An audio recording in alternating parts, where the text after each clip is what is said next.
नमस्कार, स्वागत है आपका मैजिकल स्टडी चैनल पर। आज हम यूजीसी नेट पेपर 2 विषय हिंदी से संबंधित महत्वपूर्ण टॉपिक डिस्कस करने वाले हैं, जो कि हमारा यूनिट 2 में छूट गया था। हिंदी के प्रमुख कहानीकार एवं कहानियाँ। वैसे तो हम हिंदी की कहानी की विकास यात्रा पूरी डिस्कस कर चुके हैं, उसका किस प्रकार से उसको किन किन भागों में विभक्त किया गया है और किस प्रकार से उसका विकास हुआ, पूरी विकास यात्रा उसकी और उसकी विशेषताएं सब कुछ डिस्कस कर चुके हैं पहले ही। लेकिन जो प्रमुख कहानीकार थे वो रह गया था और उनकी कौन सी कहानियां हैं जो हमें याद करनी है। ऐसा नहीं है कि यहाँ पे जितनी हम कहानी डिस्कस करने वाले हैं सिर्फ उतनी ही आएंगी नेट में, वो मैं पीडीएफ बाद में भी दूंगी, सभी जो याद करने वाली चीज़ें हैं। लेकिन अभी जो महत्वपूर्ण है सिर्फ उनको डिस्कस करते हैं। तो अगर आप चैनल पर नए हैं तो प्लीज़ चैनल को सब्सक्राइब करें, और अगर आपने अभी तक क्लासेस ज्वाइन नहीं की हैं यूजीसी नेट हिंदी से संबंधित तो वो भी आप कर सकते हैं। प्लेलिस्ट मिल जाएगी आपको, प्लेलिस्ट का नाम है यूजीसी नेट हिंदी नेम से, तो आप उसको देख सकते हैं। पूरे सिलेबस के अकॉर्डिंग ही उसमें सभी वीडियो प्राप्त हो जाएंगे उसमें, और जो भी वीडियो है उससे संबंधित पीडीएफ आपको टेलीग्राम ग्रुप में और व्हाट्सएप ग्रुप में प्राप्त हो जाती है संडे को, तो आप वो वहाँ से भी ले सकते हैं। तो चलिए शुरू करते हैं आज का टॉपिक, जो कि संबंधित है हिंदी के प्रमुख कहानीकार एवं कहानियों से। तो सबसे पहले हम देखेंगे उसको प्रेमचंद पूर्ववर्ती कहानियाँ कौन कौन सी हुई और उनके कौन कौन उसके कहानीकार होंगे। तो वैसे तो हम हिंदी कहानी का उद्भव द्विवेदी युग से माना जाता है, ये हम डिस्कस कर ही चुके हैं। तो कौन सी कहानी पहले रही और कौन सी किसी प्रथम माना जाता है, तो इसके बारे में भी कई मतभेद रहे हैं। तो वैसे तो जैसे रामचंद्र शुक्ल जी हुए, उन्होंने कहा था कि किशोरीलाल गोस्वामी जी की इंदुमती हिंदी की प्रथम मौलिक कहानी है। वैसे तो यही प्रमाणिक रचना मानी जाती है, इसी को ही मान्यता मिलती है, उनका जो मत था उसको। और देवी प्रसाद वर्मा जी ने कहा था कि माधव राव सप्रे जी की कहानी एक टोकरी भर मिट्टी हिंदी की प्रथम कहानी है। और कुछ ने माना था कि जो लक्ष्मी नारायण लाल जी थे, उन्होंने कहा था कि रामचंद्र शुक्ल जी के 11 वर्ष का समय हिंदी की प्रथम कहानी है। तो ये सभी अपना अपना मतभेद रहा है, लेकिन इंदुमती को सभी ने हिंदी की प्रथम कहानी माना है। तो अब कुछ देख लेते हैं हिंदी की कुछ प्रमुख कहानियाँ, जो कि प्रारंभिक कहानी है और प्रेमचंद पूर्व हिंदी कहानियाँ हैं। तो उसके अंतर्गत आएगी हिंदी रानी केतकी की कहानी, जो कि 1803 की रचना है और इंसानल्लाह खान जी की। और इंदुमती 1900 की रचना है, जिसे किशोरीलाल गोस्वामी जी ने लिखा था, और इसी को ही हिंदी की प्रथम कहानी माना जाता है।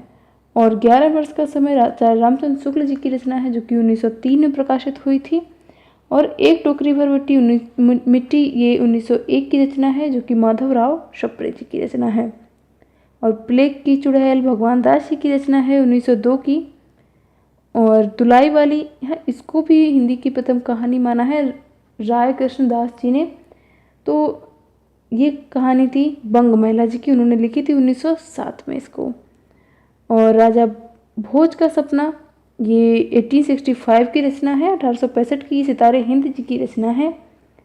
और एक और कहानी है प्रणयनी प्रणय, जो कि किशोरीलाल गोस्वामी जी की ही रचना है 1887 की। तो ये इस तरह से कुछ कहानियाँ थी जिनको अलग अलग से इनके समय को माना गया है।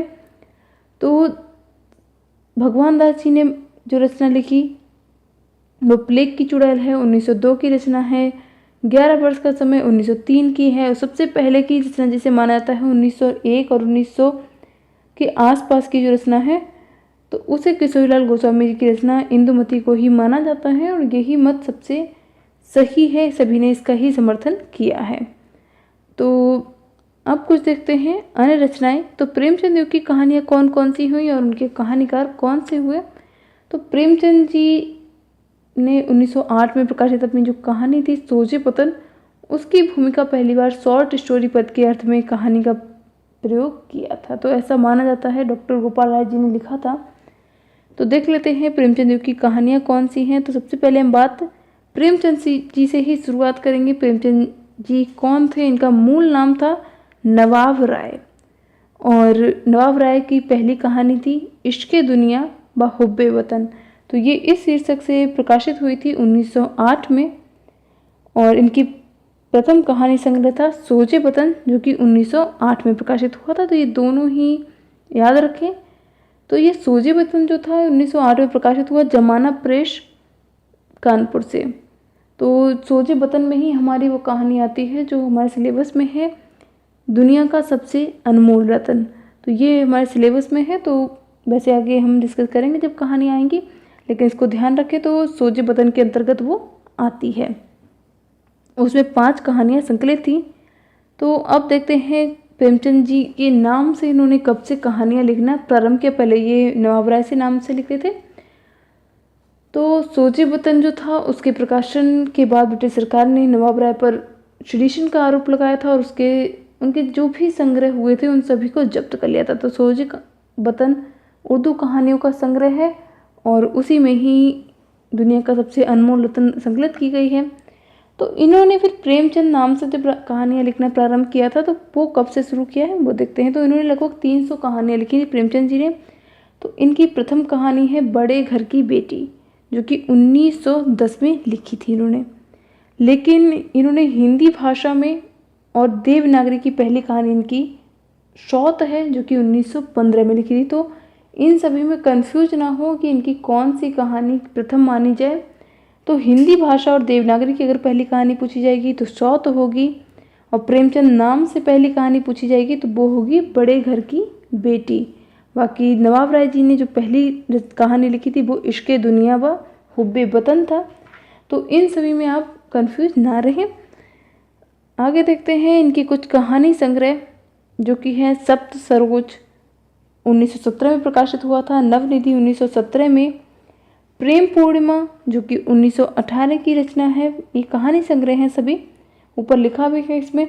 प्रेम पचीसी 1923 की रचना है, प्रेम प्रसून 1924 की है, प्रेम द्वादशी 1926 की रचना है, और प्रेम प्रतिमा 1926 की है, और प्रेम प्रतिज्ञा 1929 की है। और उनकी जो लास्ट कहानी थी कहानी संग्रह 1936 में प्रकाशित हुआ था, कफन, और इसी को ही इनका अंतिम माना जाता है। तो कुछ आलोचक ऐसे थे जिन्होंने प्रेमचंद जी की पहली कहानी पंच परमेश्वर को माना है, लेकिन इससे पहले भी उनकी कई सारी कहानियाँ आ चुकी थी, तो हम उसको तो नहीं मानेंगे क्योंकि वो पंच परमेश्वर 1916 में प्रकाशित हुई थी और इसको प्रथम कहानी मानते हैं। तो और अंतिम कहानी कफन है, इसको ध्यान रखें, अक्सर ऐसा क्वेश्चन पूछा जा सकता है। तो अब कुछ कहानियाँ देख लेते हैं। वैसे मैंने यहाँ पे एक वर्ष में अगर 2-3 कहानी आई थी जो प्रकाशित हुई थी वो मैंने एक साथ दे दी हैं। जैसे नमक का दरोगा 1913 की रचना है, और सज्जनता का दंड 1916 की रचना थी, और सवा सिर गेहूँ, मुक्ति मार्ग और मुक्त धन, ये तीनों अलग अलग रचनाएं हैं, कन्फ्यूज ना हो इसमें। तो ये 1924 में प्रकाशित हुए थे। और शतरंज के खिलाड़ी और सौभाग्य के कोड़े, ये भी 1924 की ही रचना है। और पूस की रात, समर यात्रा, सदगति, ये तीनों रचनाएं 1930 की हैं। दो बैलों की कथा 1931 की है, ठाकुर का कुआं 1932 की, और ईदगाह रचना 1933 की है, और बड़े भाई साहब 1934 की रचना है। तो ये प्रेमचंद जी की अब कहानियाँ हैं अलग अलग।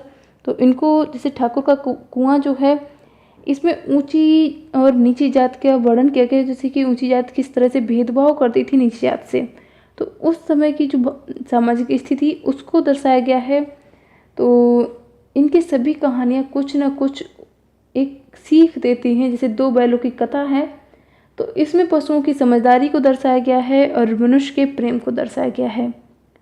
और पंच परमेश्वर की अगर हम बात करें तो वैसे तो शायद मैंने यहाँ पे सारी कहानियाँ नहीं ली हैं उनकी।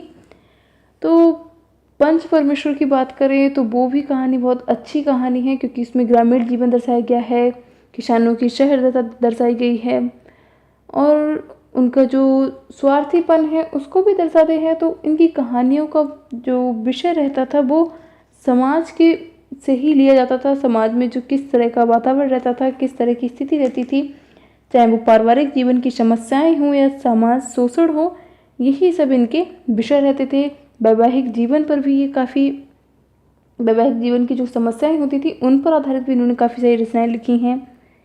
और यानी हम कह सकते हैं कि इन्होंने जो उस समय की जितनी भी समस्याएं थी उन सभी पे अपनी कहानियाँ लिखी हैं। तो ये कुछ उनकी कहानियाँ थी प्रेमचंद जी की। तो जो हमें ध्यान रखनी है महत्वपूर्ण यही है, बड़े घर की बेटी, बड़े भाई साहब और पूस की रात। पूस की रात तो आप सभी ने काफ़ी पढ़ी ही होगी। कफन हमारे सिलेबस में भी है, कफन काफ़ी महत्वपूर्ण है। ये सभी रचनाएं इनकी बहुत महत्वपूर्ण हैं और इनको हमें ध्यान रखना पड़ेगा। इनका प्रकाशन हुआ था। कफन 1936 की रचना है, बड़े भाई साहब 1934 की। तो ये सभी प्रकाशन वर्ष के आधार पर ही याद करें, क्योंकि प्रेमचंद जी की कहानियाँ आ सकती हैं आगे भी। तो चलिए अब देखते हैं चंद्रधर शर्मा गुलेरी जी की। तो इन्होंने कुल 3 कहानियाँ लिखी थी। पहली कहानी थी सुखमय जीवन, जो कि 1911 में प्रकाशित हुई। द्वितीय कहानी थी बुद्धू का कांटा, जो कि 1914 में प्रकाशित हुई। और तृतीय कहानी थी उसने कहा था, 1915 में ये प्रकाशित हुई। तो एक बात ध्यान रखें, ये तीनों कहानियाँ बहुत ज़्यादा महत्वपूर्ण हैं, क्योंकि ये तीनों ही कहानियाँ बार बार पूछी जाती हैं, चाहे वो बुद्धू का कांटा हो, चाहे उसने कहा था, या सुखमय जीवन। ये प्रकाशन वर्ष के आधार पर अनुक्रम सही करने पर आ जाती हैं कहानियाँ, तो बहुत ज़्यादा महत्वपूर्ण हैं। और उसने कहा था तो हमारे सिलेबस में ही है, जो कि प्रथम विश्व युद्ध की पृष्ठभूमि पर लिखी गई है, प्रेम संवेदना की कहानी है। तो हमें ये सभी कहानी ध्यान रखनी होंगी। इस पीडीएफ में जितनी भी कहानी है आपको वो एक भी इग्नोर नहीं करनी है, सभी को याद करना है। तो अब बात कर लेते हैं जयशंकर प्रसाद जी के बारे में। तो प्रसाद जी की पहली कहानी थी ग्राम और पहला कहानी संग्रह था छाया। तो ग्राम कहानी उनकी छाया में ही संकलित थी और ये इंदु में भी प्रकाशित हुई थी वैसे तो। और इनकी अंतिम कहानी थी सालवती और अंतिम कहानी संग्रह था इंद्रजाल। तो इंद्रजाल में ही सालवती कहानी संकलित है, तो इसे ध्यान रखें। तो अब कुछ अन्य रचनाएं देख लेते हैं। इनके कहानी संग्रह कुल 5 कहानी संग्रह प्रकाशित हुए थे। तो छाया में 11 कहानियां हैं, 1912 में ये प्रकाशित हुआ था। प्रतिध्वनि में 15 कहानियां हैं, जो कि 1926 में ही प्रकाशित हुआ। आकाशदीप में 19 कहानियां हैं, ये 1928 में प्रकाशित हुआ। और आंधी में 1931 में ही प्रकाशित हुआ था और आंधी में 11 कहानियां हैं। और 5वां इनका कहानी संग्रह है इंद्रजाल, जिसमें 14 कहानियां हैं, ये 1936 में प्रकाशित हुआ। तो जैसे छाया की बात करें तो ग्राम, चंदा, मदर मृणालिनी और रशिया बालम, तानसेन, ये सभी इस पे कहानियाँ थी। और शरणागत एक कहानी है जो कई बार आ जाती है एग्जाम में, तो ये 1912 की कहानी थी, जो कि इसी में ही संकलित है, छाया में ही। इसके बाद कुछ महत्वपूर्ण कहानियाँ हैं इनकी। तो ग्राम, शरणागत, खंडहर की लिपि, पत्थर की पुकार, आकाशदीप, आंधी, नूरी, सालवती, इंद्रजाल और ममता, प्रतिध्वनि, पुरस्कार, घीसु, ग्राम गीत, देवदासी और उस पार का योगी, ये सभी इनकी महत्वपूर्ण कहानियाँ हैं। इनको जरूर ध्यान रखें। इसके अलावा भी इनकी ममता जो कहानी थी वो काफ़ी प्रसिद्ध थी। और पत्थर की पुकार कहें या मधुआ, चूड़ी वाली या पुरस्कार, गुंडा, ये सभी कहानियाँ इनकी बहुत ही महत्वपूर्ण हैं। आप सभी इनको ध्यान रखें। तो आकाशदीप कहानी जो है ये इनके आकाशदीप कहानी संग्रह में ही संकलित है। तो उसी में ही ममता कहानी भी संकलित है। तो उसमें काफ़ी अच्छी चीज़, स्वर्ग के खंडहर में, ये भी उसी में ही है। प्रतिध्वनि बात करें या देवदासी, ये सभी कहानी आकाशदीप में ही संकलित हैं। और आंधी में, आंधी पहले नंबर पर आएगी। आंधी हो गया या घीशु या फिर दासी, ये सभी आंधी में संकलित हैं। तो इन सभी को ध्यान रखें। और हाँ, एक रचना और थी ग्राम गीत, तो ये भी आंधी में ही संकलित है। और पुरस्कार भी आंधी में ही है। सॉरी, इनको सभी को हमें ध्यान रखना ही होगा, क्योंकि ये सभी रचनाएं बहुत ज़्यादा महत्वपूर्ण हैं। तो कोई भी ऐसी कहानी नहीं है, ऐसी भी रचना नहीं। जैसे आंधी की बात करें तो आंधी में आंधी, मधुआ, दासी, घीसू, बेड़ी और व्रतभंग, ग्राम गीत, विजया, अमित स्मृति, नीरा और पुरस्कार संकलित हैं। तो इन सभी को ध्यान रखें हम। और अन्य कहानियाँ देखते हैं, कुछ अन्य कहानीकार और उनकी अन्य कहानियाँ कौन कौन सी हुई। तो राधिका रमण प्रसाद जी की प्रथम कहानी थी कानों में कंगना, जो अपने सिलेबस में है। तो 1913 में ये प्रकाशित हुई थी, इंदु में प्रकाशित हुई थी। और इनके कुछ प्रमुख कहानी संग्रह हैं कुसुमांजलि, गांधी टोपी, शाबरी समा, और ये तीनों इनके कहानी संग्रह हैं। और इनका एक अन्य महत्वपूर्ण कहानी है इनकी बिजली। इसको ज़रूर ध्यान रखें, ये अक्सर आ जाती है एग्जाम में। तो अगला देखते हैं कौन है। चतुर्सेन शास्त्री जी हैं। इनकी 1914 से ही इन्होंने कहानी लिखना वैसे प्रारंभ कर दिया था, ऐसा शुक्ल जी मानते हैं। और इनके कुछ कहानी संग्रह हैं। रजगढ़ वैसे इनके आते नहीं हैं, अभी तक आए नहीं हैं। और बाहर भीतर दुखवा में कासो कहूँ मोर सजनी, और सोया हुआ शहर धरती और आसमान, कहानी खत्म हो गई, स्त्रियों का ओज और सिंहगढ़ विजय। तो ये इनकी कुछ कहानी संग्रह हैं, वैसे अभी तक नहीं आए हैं एग्जाम में। कहानियाँ जो या कहानी संग्रह जो महत्वपूर्ण हैं उनमें प्रेमचंद जी की पूछी जाती हैं, जयशंकर प्रसाद जी की पूछी जाती हैं, तो उनको हमें ज़्यादा ध्यान रखना पड़ेगा। और चतुर्सेन शास्त्री जी की कुछ चर्चित कहानियाँ हैं। हल्दी घाटी में, वाणवधु, अम्बपालिक और प्रबुद्ध और वावड़चिन, तो ये कुछ इनकी प्रसिद्ध कहानियाँ हैं। और अब देखते हैं राहुल संकृतैन जी की, तो ये महत्वपूर्ण है। राहुल संकृतैन जी की रचनाएं बहुत पूछी जाती हैं। तो इनके कहानी संग्रह हैं शतमी के बच्चे, जो कि 1935 में प्रकाशित हुआ था, और बोलगा से गंगा, ये 1944 में प्रकाशित हुआ था। इन दोनों को जरूर याद रखें। और उग्र जी की कहानी जो है उनकी माँ के आधार पर ही नंद दुलारे वाजपेयी जी ने उग्र को हिंदी का प्रथम राजनीतिक कहानीकार माना था। तो ये कुछ महत्वपूर्ण जानकारी थी प्रेमचंद जी के युग से संबंधित, प्रेमचंद युगीन हिंदी कहानियों से संबंधित। तो अब देखते हैं प्रेमचंदोत्तर युग की कहानियाँ और उनके कहानीकार कौन कौन हुए। तो उनमें सबसे पहले नाम आएगा जैनेन्द्र जी का। तो जैनेन्द्र जी की पहली कहानी थी खेल, जो कि 1928 में प्रकाशित हुई थी। और इनका पहला कहानी संग्रह था फांसी, जो कि 1929 में प्रकाशित हुआ था। ये जरूर ध्यान रखें, क्योंकि इनके कहानी संग्रह से अक्सर क्वेश्चन आता है। फांसी, वातायन, ये सभी बहुत महत्वपूर्ण हैं और बार बार इनसे क्वेश्चन आता है। चाहे जयसंधि हो, पाजेब हो, बहुत महत्वपूर्ण है। तो जैनेन्द्र जी की पहली कहानी खेल है, 1928 में प्रकाशित हुई थी, जो कि विशाल भारत में। लेकिन जैनेन्द्र जी ने फोटोग्राफी को अपनी पहली कहानी माना है। लेकिन हमें जब अगर एग्जाम में आ जाता है तो हम खेल को ही मानेंगे, ध्यान रखें। तो अब कुछ कहानी संग्रह देख लेते हैं जैनेन्द्र जी के कौन कौन से कहानी संग्रह हुए। तो सबसे पहले नाम आएगा फांसी का, जो कि 1929 में प्रकाशित हुआ था, 1929 में। वातायन 1931 में, दो चिड़ियाँ 1934 में, एक रात 1935 में, और नीलम देश की राजकन्या 1938 की रचना है। ध्रुव यात्रा 1944 की, पाजेब 1948 की, और जय संधि 1948 की। बहुत महत्वपूर्ण रचनाएं हैं। ये कहानी संग्रह बार बार आते हैं, तो इनको बिल्कुल याद करना ही करना है, इग्नोर ना करें। चाहे तो आप, अगर याद करने का समय नहीं है तो आप किसी जैसे कोई काम कर रहे हैं तो आप उस समय वीडियो ओपन करके रख सकते हैं, सुन सकते हैं उस समय ईयरफोन लगा के, तो उससे भी आपको याद हो जाएगा। लेकिन याद जरूर करें इन सभी को। मैंने प्रकाशन वर्ष भी साथ के साथ ही बताया है इसीलिए। और चर्चित कहानियाँ जो हैं इनकी स्पर्धा, पाजेब, एक कैदी, गदर के बाद, बाहुबली, तत्सत, लाल सरोवर, मास्टर जी, जानवी, अपना अपना भाग्य हमारे सिलेबस में है, अपना पराया, एक रात, नीलम देश की राजकन्या और फांसी। तो ये सभी इनकी चर्चित कहानियाँ और कहानी संग्रह हैं, तो इनको बहुत ज़रूर है याद करें। तो इनकी कुछ खेल जो है ये काफ़ी महत्वपूर्ण रचना है। पाजेब भी है, अपना पराया, तमाशा, अपना अपना भाग्य, एक रात, ये सभी कुछ इनकी चर्चित कहानियाँ हैं, महत्वपूर्ण कहानियाँ हैं। अब बात कर लेते हैं अज्ञेय जी के बारे में।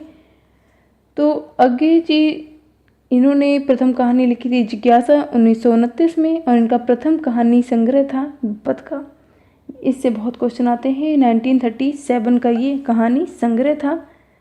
तो कुछ कहानी संग्रह और देख लेते हैं, कहानी और कहानी संग्रह। तो विपद का 1937 की रचना है, परंपरा 1940 की, कोठरी की बात 1945 की है, और शरणार्थी 1948 की। ये भी रचना महत्वपूर्ण है, विपद का और शरणार्थी। जयदूल भी महत्वपूर्ण है, 1951 की रचना है। ये तेरे प्रारूप, ये 1961 की रचना है, और अमर बल्लरी 1945 की। तो ये कहानी और कहानी संग्रह जरूर ध्यान रखें। सभी कहानी संग्रह हैं अज्ञेय जी के, तो इनको हमें याद करना है। और अब बात कर लेते हैं यशपाल जी का। वैसे मैंने सभी को नहीं दिया है यहाँ पे, जो महत्वपूर्ण है सिर्फ उन्हीं की बात की है। तो यशपाल जी की कहानियाँ हैं, कहानी संग्रह पिंजरे की उड़ान 1939, ज्ञान दान 1943, अभिशप्त 1943, तर्क का तूफान 44 की रचना है, भस्माव्रत चिंगारी 46 की रचना है, वो दुनिया 48 की, फूलों का कुर्ता 49 की 1949 की, और धर्मयुग 50 की है, उत्तराधिकारी 51 की है, चित्र का शीर्षक भी 51 की ही है, उत्तमी की माँ ये 1955 की है रचना, तुमने क्यों कहा था मैं सुंदर हूँ ये 1954 की रचना है, सच बोलने की भूल 1962 की है, और खच्चर का आदमी 65 की रचना है, भूख के 3 दिन ये 1968 की रचना है। तो ये सभी रचनाएं याद रखें। तो ये 1949 था फूलों का कुर्ता, इसको भी ध्यान रखें सभी कहानियों को, कहानी संग्रहों को। तो ये इनके यशपाल जी के इतने नहीं आते हैं, इनमें से तो कोई नहीं आया है एग्जाम में, लेकिन अज्ञे जी के जरूर आते हैं, जैनेश जी के जरूर आते हैं। तो आप देख लेते हैं इलाचंद जोशी जी की, ये सभी प्रेमचंदोत्तर युग के बाद के कहानीकार हैं। तो इलाचंद जोशी की बात करें तो धूप रेखा इनकी रचना है, दिवाली और होली, धूप रेखा 1938 की है, दिवाली और होली 1942 की, रोमांटिक छाया 1943 की है, आहुति आती है रचना ये महत्वपूर्ण है 1945 की, खंडहर की आत्माएं 1948 की है, डायरी के नीरस पृष्ठ 1951 की, और कटीले फूल लजीले कांटे ये 1957 की रचना है। तो इनकी रचनाएं आती हैं। मेन आपको जो कहानीकार याद करने हैं जैनेन्द्र और अज्ञे, इलाचंद्र जोशी, इन सभी को याद रखना है, प्रेमचंद जी को ध्यान रखना है, जयशंकर प्रसाद जी को ध्यान रखना है, तो उनकी कहानियाँ याद करनी है। और भीष्म शाहनी जी की जरूर बात करेंगे, तो इनकी कहानी देख लेते हैं, समकालीन रचनाकार हैं। तो भाग्य रेखा इनका है, 1953 में प्रकाशित हुआ था कहानी संग्रह, पहला पाठ 1957 में, भटकती राख 1967 की रचना है, पटरियाँ 1973 की रचना है, और बांगचू है तो ये 1978 की रचना है, शोभा यात्रा 1981 की है, निशाचर 1983 की रचना है, पाली 1989 की रचना है, और डायन 1998 की रचना है। भीष्म शाहनी बहुत ज़्यादा महत्वपूर्ण है, इनको ध्यान रखें। और मुक्तिबोध हो गए, तो मुक्तिबोध जी की भी रचनाएं देख लेते हैं। काठ का सपना अक्सर पूछा जाता है ये, तो काठ का सपना 1967 में प्रकाशित हुआ था, और सतह से उठता आदमी ये 1971 की रचना है। तो आपको ये सभी कहानीकार याद करने हैं, मैं बार बार रिपीट कर रही हूँ इसलिए ताकि आप इनको इग्नोर ना करें। तो चाहे कोई सी भी कहानियाँ हों, वैसे मैंने सभी यहाँ पे नहीं दी हैं, तो लेकिन जो महत्वपूर्ण है उनको इग्नोर भी नहीं किया है, उनको यहाँ पे दिया है। तो इन सभी को ध्यान रखें। तो यही थी हिंदी के प्रमुख कहानियाँ और उनके कहानीकार।